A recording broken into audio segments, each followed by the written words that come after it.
Kryeprokurori i ri shtetëror thotë se nuk e ka ndërmend të komentojë deklarata politike pasi u pyet që të komentojë deklaratën e kryeministrit se pret nga ai përgjigje për punën e Katis Ajanevas dhe PSP-s. Ndërsa i pyetur se çfarë do të bëjë në lidhje me spekulimet se ka ende lëndë që mbahen në sirtar, Saveski theksoi se ka qenë në detyrë vetëm për disa ditë dhe se publiku do të informohet për çdo vendim në kohën e duhur.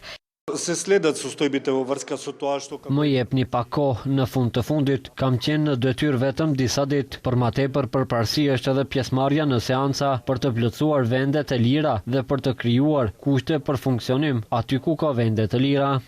I pyetur për guvernatorin Trajko Slaveski, Saveski tha se situata po monitorohet në lidhje me informacionin që është bërë publik dhe se nëse gjenden baza për hapjen e një procedure parahetimore, sigurisht se do të veprohet sipas saj.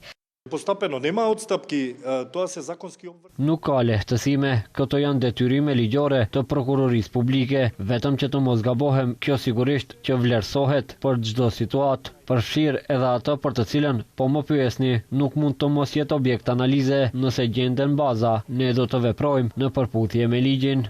Ndërkohë, Këshilli i Prokurorëve Publik në seancën e sotme nuk zgjodhi shefin e Prokurorisë së Lartë të Shkupit, sepse asnjë nga 5 kandidatët e regjistruar nuk mori shumicën e nevojshme. Në garë ishin prokurorët Fatime Fetaj, Vladimir Miloševski, Artan Ajro dhe Jasmina Kosteska Zdravska.